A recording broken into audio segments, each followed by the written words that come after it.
자, 인구주택 총조사에 참여하셨습니까? 통계청이 5년마다 실시하는 인구주택 조사가 이번 달부터 시작돼서 오늘로 나흘째를 접어들었는데요. 아직도 이 인구주택 총조사가 생소하시거나 또 참여 방법을 모르는 분들을 위해서 통계청 사회통계국의 전신혜 국장과 전화 연결해서 자세한 방법을 좀 알아보도록 하겠습니다. 전화 연결되어 있습니다. 전신혜 국장님. 예, 안녕하세요. 예, 안녕하십니까. 예. 자, 이번 인구주택 총조사를 총괄하고 계신데요. 아직까지도 이 인구주택 총조사가 과연 무엇이고 왜 실시하는지 모르시는 분들이 계시는 것 같습니다. 좀 설명을 해주시죠. 예, 말씀드리겠습니다.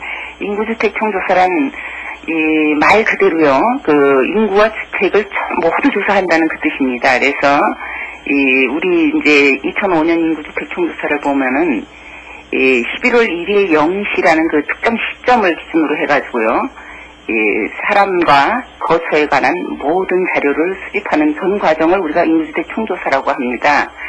그래서 그러면은 이제 이런 조사를 왜 하느냐 뭐 이렇게 생각할 수가 있는데요. 우리가 한 가정을 꾸려 나가기 위해서도 그 가족들이 뭐 학생인가 노인인가 뭐 이런 특성을 알아야 되지 않습니까? 네. 그와 마찬가지로 살림을 하는데도 가정 살림을 하는데도 이런 게 필요하듯이 한 나라가 정책을 세우고 그것을 시행하기 위해서는 그 지역에 살고 있는 모든 사람들에 대한 특성을 알아야 될 것입니다. 마찬가지로 그 사람들이 어떠한 곳에 살고 있나 이런 것도 좀 기본적인 사항이 필요합니다. 그래서 이 인구주택 총조사를 실시하는 것인데 이 인구주택 총조사는 우리나라에서만 하는 게 아니고 세계 200여 국가 대부분의 국가에서 실시하고 있는 국가의 가장 기본이 되는 조사입니다.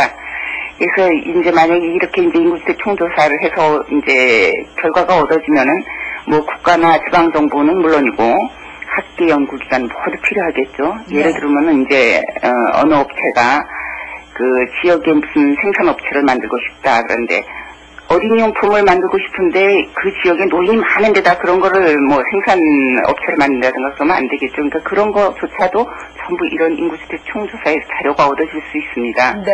그리고 그 밖에 또 아주 중요한 게 뭐냐면 우리나라에 이제 이 기본 인구주택 총조사 말고요. 사실 우리가 뭐 실업률 통계라든가 물가 통계, 소득 통계 이런 게 굉장히 많이 나오는데 이런 게 전부 표본 통계입니다. 그런데 이 표본 통계라는 거는 기본적으로 모집단이 필요합니다. 거기 네. 뽑아내야 되는데 이거를 하기 위해서는 이게 현실에 맞는 그런 기본 통계가 필요합니다. 바로 그런 이 표본 통계의 모집단 자료로 쓰이게 됩니다. 네. 이렇게 아주 소중한 자료로 쓰이게 되는 이번 인구주택 총조사. 세상이 참 많이 변해서요. 이 조사 방법도 변한 점이 있다고요? 예, 그렇습니다. 요새 그 조사 환경이 굉장히 어렵습니다, 저희가. 왜냐하면 우선 가까이 보면 맞벌이 부부가 저희 그 가구 통계나 이런 그 결과를 보면은 맞벌이 가구가 한 30% 이상이 됩니다, 지금요. 네. 거기에다가 1인 가구를 또 보면은 1인 가구가 15%에서 17% 정도 이루고 있습니다.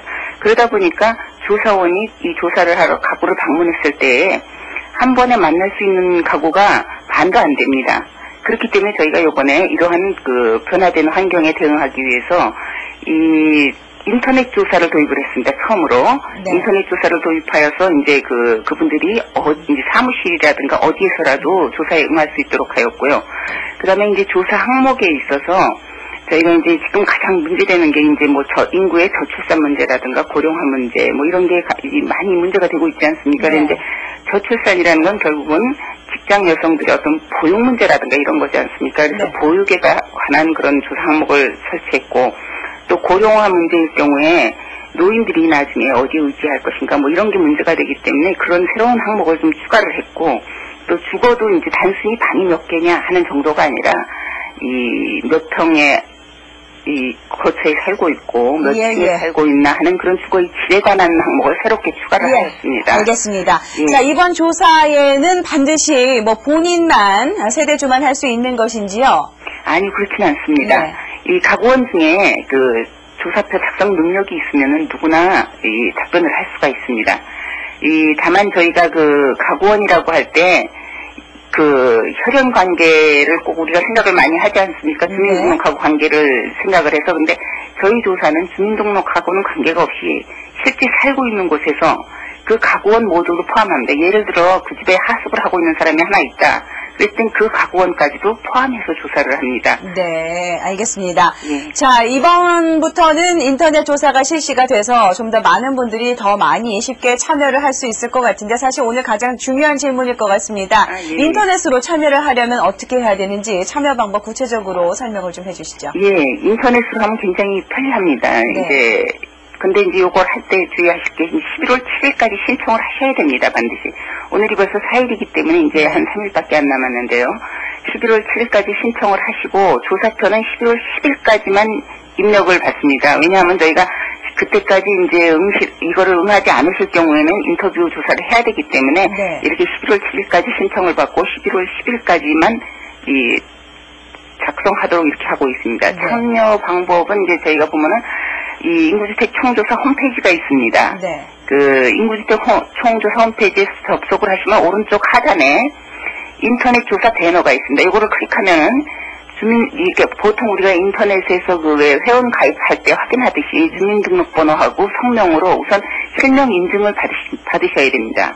그래갖고 신청 화면으로 이동을 하면은 신청 화면에서는 이 본인 아이디와 비밀번호를 이제 본인이 생성해야 됩니다. 네. 그래갖고서는 그러면 주소를 비롯한 기본 사항을 입력하게 되면은 그 지역에 맞는 그 조사표가 전수조사표든지 표본조사표가 이 모습을 그러니까 화면에 이제 뜨게 됩니다. 그렇게 되면 그 조사표를 입력하시면 됩니다. 네, 그러니까 중요한 것은 11월 10일까지 인터넷으로 응하실 분은 다 해주셔야 한다는 내용이지요. 예, 그렇습니다. 7일까지 신청을 하셔야 됩니다. 먼저. 네, 알겠습니다. 예, 예. 자, 인구주택 총조사에 대해서 알아봤는데요. 아직까지도 참여하지 않으신 분들께서는 이번 주말을 이용해서 인터넷 참여나 조사에 직접 꼭 응하시기 바랍니다. 근데- 전신혜 국장님 앞으로도 수고 많이 해주시기 바랍니다. 예, 예, 감사합니다. 네.